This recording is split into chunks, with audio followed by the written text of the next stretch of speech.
what a city to me should be, which is accepting of ages and races and lifestyles in this messy soup, but yet it still works. We've been kind of been building not just segregated cities, but segregated through age. And that has become more and more concerning to me. Hello, and welcome to Shared Space, a podcast about the power of architecture and design to make us healthier, happier, and more connected. I'm your host, Erin Peavy, and I'm so glad that you're here with us. June Grant is an architect and community builder in every sense of the word. June is founding principal of Blink Lab Architecture, a boutique research-based architecture practice focused on adaptive and transformative sustainable development. Her design approach rests on an avid belief of cultural empathy, data research, and new technologies as integral design features and design solutions. She's the immediate past president of the San Francisco chapter of the National Organization of Minority Architects, also known as NOMA, where she's committed to growing a practice of opportunities for underrepresented groups by strengthening the role of communication. And June, it is just such an honor and privilege to have you here. So just thank you so much for joining us on Shared Space. Thank you for inviting me. I'm looking forward to a conversation. So I thought maybe you could take us in the Wayback Machine and share your earliest memories of realizing that the built environment kind of existed and the impact that it can have on people. Wow. So I have to go back to me as a kid growing up in Jamaica. Mhm. And one of the family traditions, my mom would drive me to visit my grandfather every Sunday. And I would Mhm. tell her which route to drive. So you have to imagine me as, 7, 8, 9, 10, directing my mom which route to take to my grandfather. And what she didn't know was I was actually looking at construction sites. So every time Mhm. we drove by, the site would have changed. So it went from empty piece of land where we drive by, nothing happening, to suddenly there's activity, to then trenching, and then rebar, and then walls. And then before I know it, I'm seeing hundreds of houses, and then all of a sudden there are families moving in, and then me Yeah. evaluating, well, that's not how I would have done it. So it was this watching how land and space changes, and then imagining what the Mhm. family life was like on the inside. um that was how I became fascinated by the built form, but more about the transformation of space and Yeah. the materials that go into it and the people who are involved. That's my earliest recollection of being fascinated. Now, I don't know at what point in time I learned the word architect, Yeah. Totally. but from I was about 5 years old, that's what I've known I wanted to be. I So have awesome. no idea where I got the word from. I didn't come Mhm. from an environment where that's what we talked about. My mom was an administrative assistant. My dad was an economist in housing. Um, Hmm. my An grandfather was a economist in housing? yeah. That feels like it's too close to home. Like, tell me No, we didn't. more. I'm only 5 years old. I'm not talking about architecture and buildings. I'm just looking at my dad and having meetings. Yeah. And you have to like picture this because I'm older than you. So you have to picture this. My dad and my parents are from the 60s. Yeah. So there is in the US is the civil rights, Black liberation Yeah. movement. My dad was studying in the UK, and so they were going through the Mm. socialist evolution. Oh. Um, and everybody was wearing dashikis, and students were uprising. And so my parents come from that time. Yeah. In Jamaica, we were going through the independence movement. So 1965, Jamaica became independent. And so, from the 60s coming forward, it's this drive about agency and self-reliance. So Yeah. that's the background I grew up in. Now, the word architect was not part of that, as far as I Yeah. know. Yeah. Engineer was not part of that. But building a country Yeah. and the energy and the network and the just the coalitions that evolved at that time, Yeah. Yeah. that's what I grew up in, surrounded by Yeah. that. So Yeah. I have that naturally ingrained in my psyche. I mean, I feel like But your work so speaks to that because it's like when I say community builder, I'm like both a builder of community and like a literal, someone that sculpts and creates the physical form of communities as well, which is super cool. and what is fascinating to me is so the other side is the art side where a few of my aunts, my mom is from a large family, 5 girls, 4 boys, and Hmm. a couple of my aunts dance in the National Dance Theater of Jamaica. Oh, And nice. so I grew up going to rehearsals or being aware about dance Yeah. rehearsal and theater space and running around between the theater seating because that was daycare sometimes. Yeah. um, so I became more fascinated with the choreography Yeah. than the actual dance movement. You talk about all these different spaces. Like when you think of your childhood and you think of a place that embodied community, like what comes to your mind? Oh man, one of my favorite, and someone said to me, "You spend your whole life building your past." I lived in a neighborhood called Ashland for a very short time. My cousins actually lived there first. Ashland was designed with these three parks, community parks, Hmm. of which in you anyone could walk through them. They weren't gated and the heavy gated with security lock gated. They were just fences so that you separate the park space from the street space. But Yeah. anyone could walk through it in the neighborhood, and all the houses backed up to the park. Hmm. In a way, you might call it a commons, but it really wasn't a commons. It was our neighborhood park.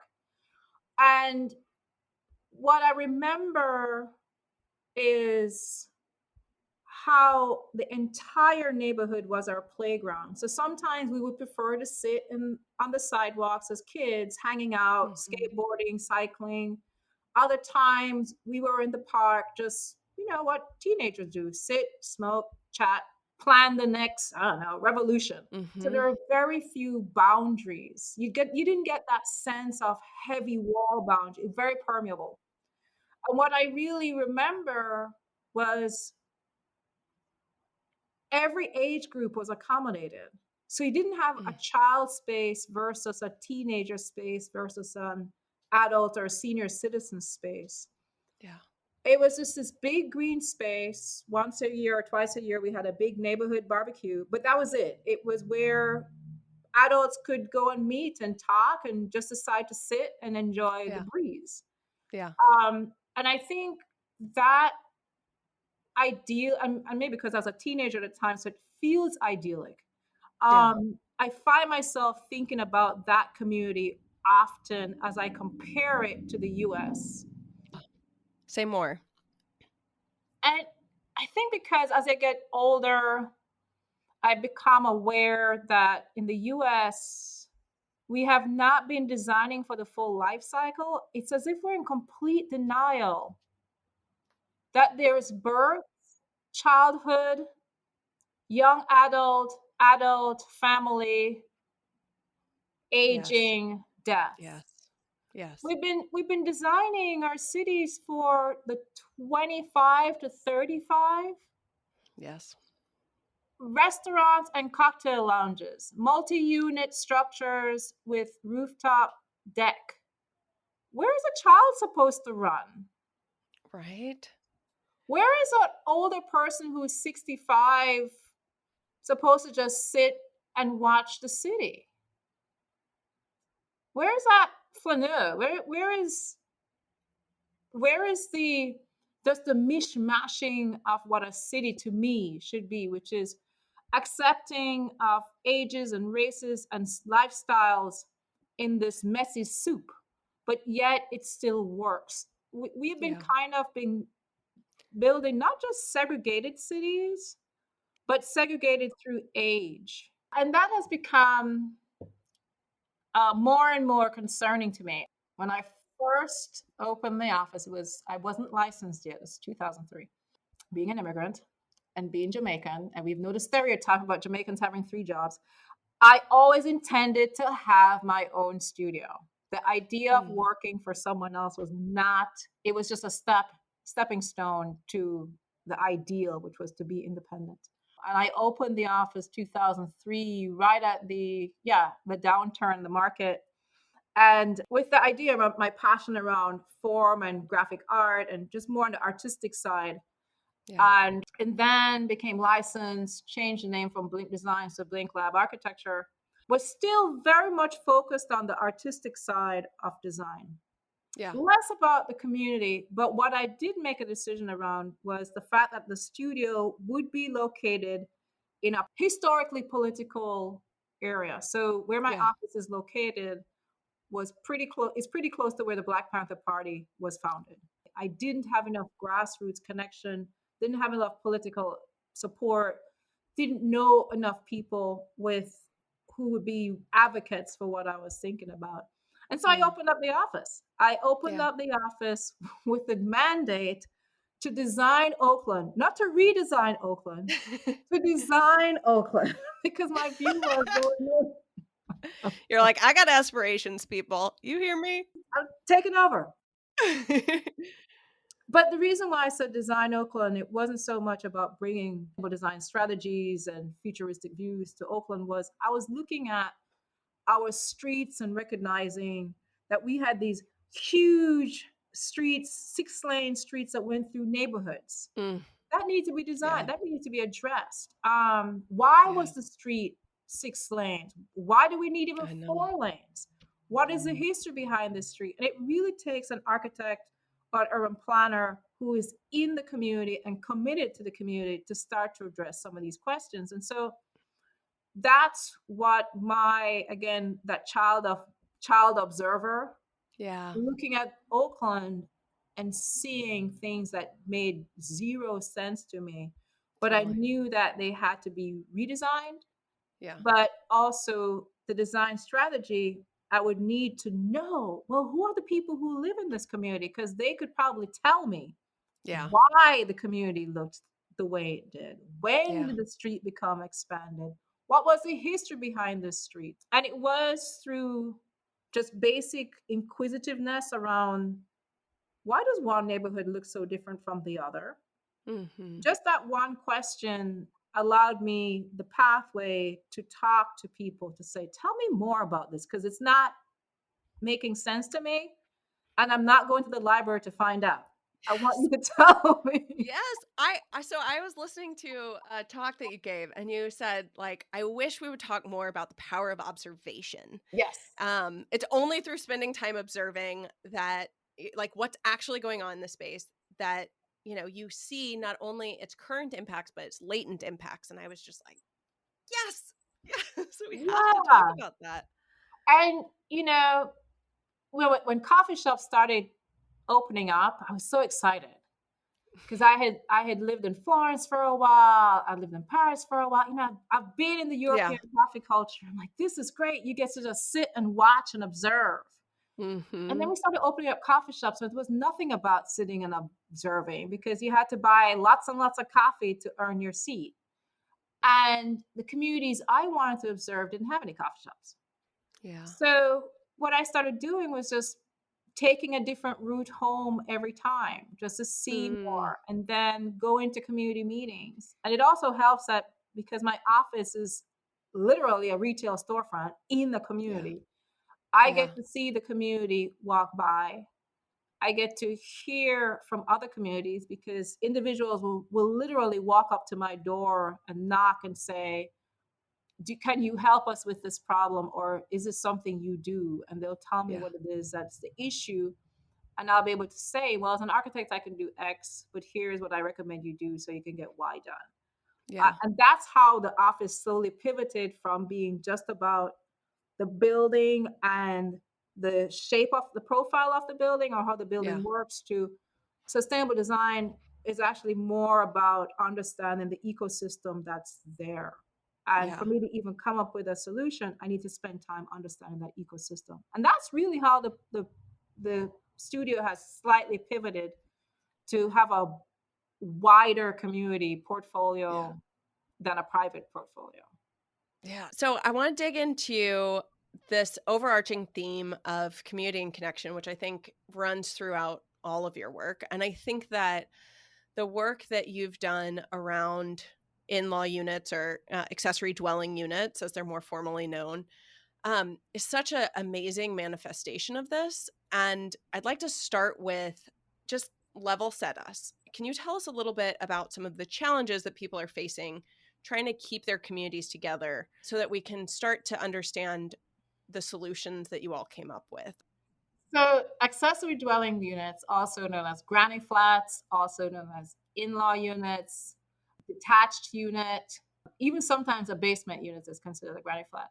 Mhm. But for anyone, accessory dwelling units is this independent living unit, smaller than a house, smaller than your typical house, with a full, kitchen, bathroom, your own social spaces. It gives you complete independence, but in a smaller footprint. And why I'm attracted to in-law units and the role it plays as a solution to what's going on in cities, and it's a parallel story. Every year for the past 15 years, I've gone up to Ashland, Oregon, which is just on the opposite side of the border with California. So Ashland, Oregon is a college town, but Mhm. Ashland, Oregon is this unique city layout that includes in-law units, granny flats as part of the urban plan. So you Mhm. have the main house and you have these 100-year-old smaller independent units. Yeah. And to support these smaller independent units is an alleyway. So the Mhm. city has this rather fine grained um, street system. That's your main arteries, your main streets. And then you have the alley streets, which are not as smoothly paved, they're more gravel, but they provide access to the smaller units and the in law units. And what I loved about these in law units and that gravel street was the community that was created by Mhm. the people who live in these smaller units. They had their own little engagement system. They would get together and have parties. But also, there were small businesses, jewelry designers, and graphic Mhm. designers were using these spaces, some for living and some for business. And I Yeah. found that to be truly exciting because it meant that retail was not just on the main street, retail was Yeah. everywhere. Yeah. Office space was not just on the main street, office space was webbed within the community fabric. So I fell in love with this little town. I still love this little city. The impact was the housing stock and the families that lived there. Many families had lived there for generations, Yeah. and they had inherited the houses now, which originally might have been a couple thousand, were now valued at 1 million and above. Oh my Some of God. these families will never earn $1 million in their entire working life. And Yeah. suddenly they realize they're living in a valuable asset. So what are you going to do? You're going Yeah. to sell. Yeah. And so what happened was many families sold, and it came to my attention. A young woman, Annette, she said she wanted to build an in-law unit, and I knew that Annette could not afford my services. Yeah. But I asked her why, and she explained that she wanted to live on the land that her family had owned for 5 generations, and she wanted to build her apartment on the property so she could have her own building and the rest of the family live in the main house. And I said to her, okay, how many do you have any friends who want to build? Because my idea was if I can get a group of annettes Mm. together, then I could spread my fee across multiple projects rather than one project. Yeah. So I was trying to get her fee lower by spreading, Totally. spreading the wealth kind of. And then she explained to me that there used to be 24 families, African American families on her block, and there were now 5. And that my eyes blew wide open. But when she Right. said she no longer feels safe in her neighborhood, that's when I got really angry and really concerned, because Yeah. it's one thing to feel like there's few of you left. It's another to feel that your physical safety is no longer there, that the thing that you grew up with, the knowing, the people who knew you, the rhythms, the life cycles that you Yeah. knew about your community had disappeared, and you suddenly feel as if this is not your community that you literally grew up in. One of the things that gets me is like when I read that, I realized how much that's the unique story of her and that neighborhood and the general story of so many people across the nation. And it's a story of not just African Americans, but of course it touches me more because it is an African American story. What was happening was the third migration. While the first and second migrations were voluntary economic in the sense that they were going to a better economic future from the south to Mm. the north, what Mhm. this was a forced push out where families were selling and then moving to a second tier city that was cheaper, where they had very little social infrastructure, Yeah. would probably be traveling, spending 2 or 3 hours in transit to get to their jobs in San Francisco. I mean, it was Yeah. just a complete disruption of a life. And that Yes. for me was it tore at me. And when she told me about her being one of five, I started looking literally at maps to see where are Yeah. people going and what's going on with communities. And at the same time, we had all the Facebook posts, new people moving into neighborhoods were making comments Mm. about people who lived there before. We got the barbecue Becky's and others. Why the in-law unit was critical, in my view, was a way of holding ground and a Yeah. way for families to be able to hold on to their property was to invest in the property, to take some Yeah. of the cash value out of the house and build a unit at the back that they could A, Yeah. rent out, Yeah. B, put a elderly person who was renting elsewhere, have them come back to Yes. the family. Yes. See, professors who, we know college Yeah. professors do not earn a lot, No. and could not possibly afford a market rate studio in a new No. building.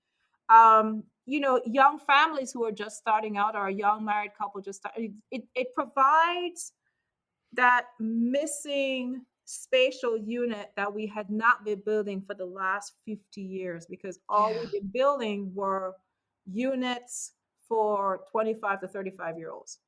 Yeah. And this was now looking at a type of a housing type that actually had a relationship with where you were in your life cycle Yeah. and being adaptable enough.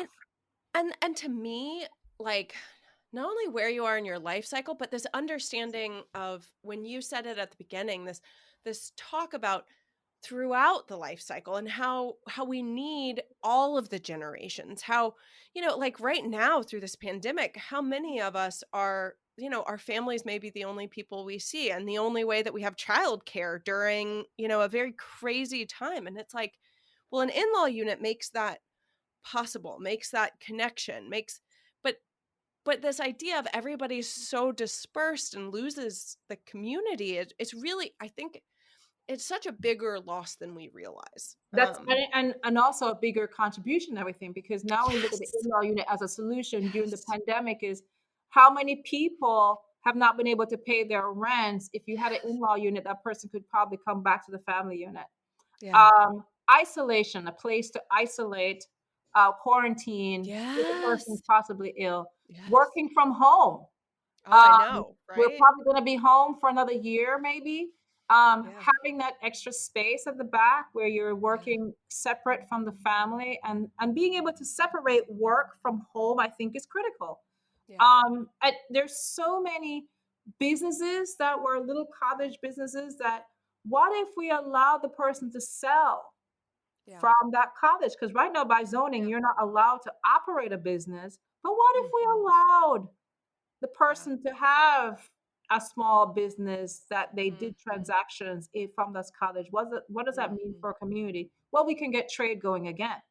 Have you heard of big in Australia, and it's come over here, and the idea started with women are much more comfortable getting together to talk and to be together, right? Right. Men are sort of like, we need a thing to do. And so the original idea started off with older adults, all of the men that would come with their wives and just sort of like sit in the car, just whatever, and they said, okay, let's like create a workshop.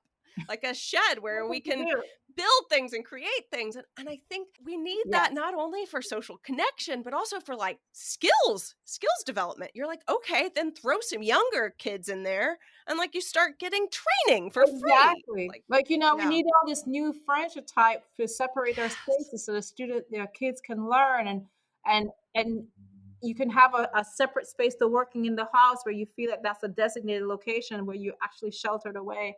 You know, I've heard you talk about the idea of it's not only, yes, that these units are helpful because, you know, of all the reasons we just discussed, but it's also in the act of building, you are helping to create jobs. And your own sense of self-worth and your own sense of what you're able to do. And having these spaces and opportunities to come together around problem solving or creating and inventing as a group, as a unit.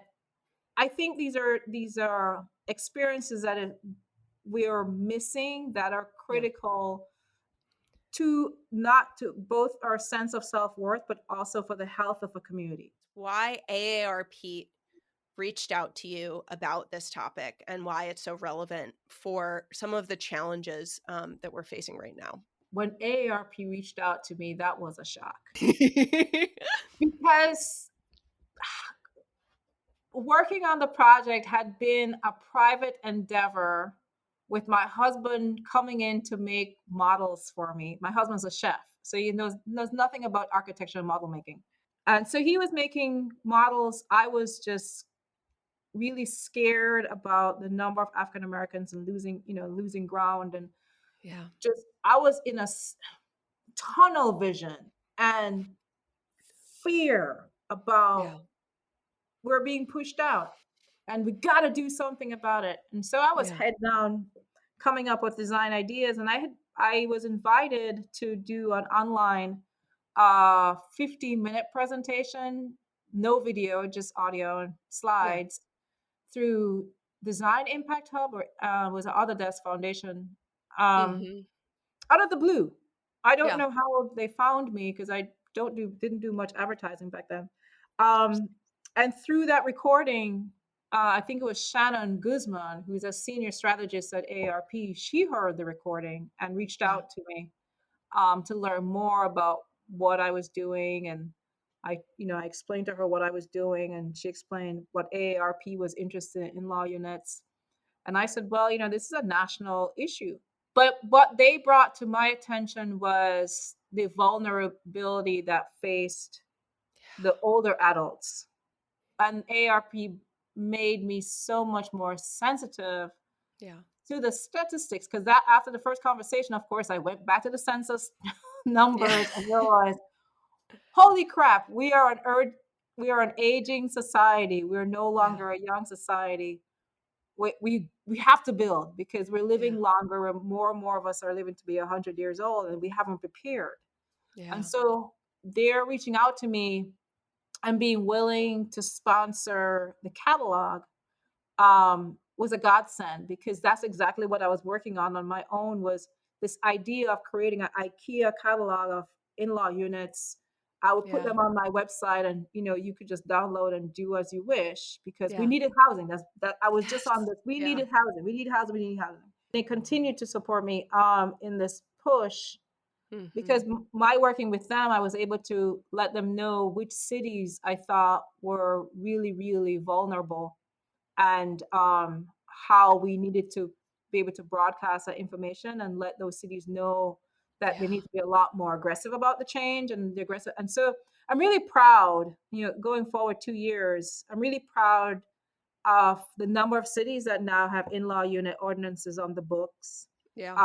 We just finished writing the 20-year update for AARP's InLaw Unit ordinance. Oh, nice. And it's a model code that they pitch to various states and cities to encourage them to embrace the new codes. That's amazing. So we just finished that. I'm really proud because for the first time we now begin to address equity in the language, which we didn't before. Good. Before it was just blind to race and history.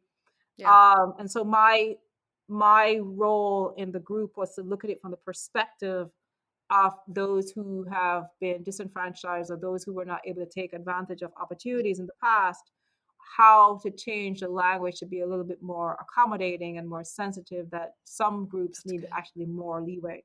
And that's been incredible. So, what's one thing that you wish more people knew about designing for social connection that we could use to inform? Oh, that's a tough question.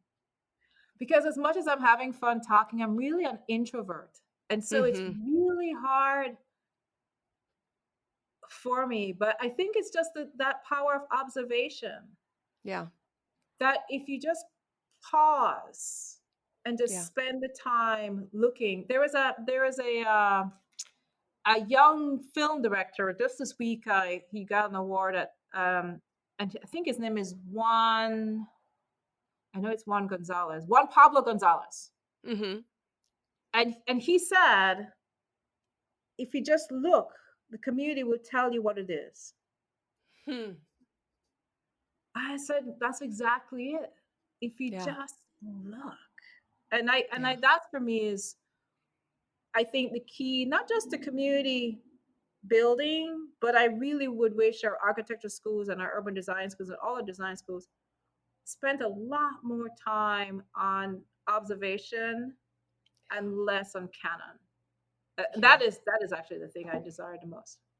All right. Well, June Grant, it has been such an amazing pleasure to have you on. Thank you for coming and sharing yourself and your stories with Shared Space. I really appreciate it. Thank you for inviting me, and I really enjoyed this. Thanks so much for joining us on this episode of Shared Space. If you enjoyed this episode, please take a minute to subscribe wherever you're listening and head on over to Apple to give us a review. It really helps to spread the word, and we really appreciate it. I hope that your day is filled with honest emotion, kindness, and connection.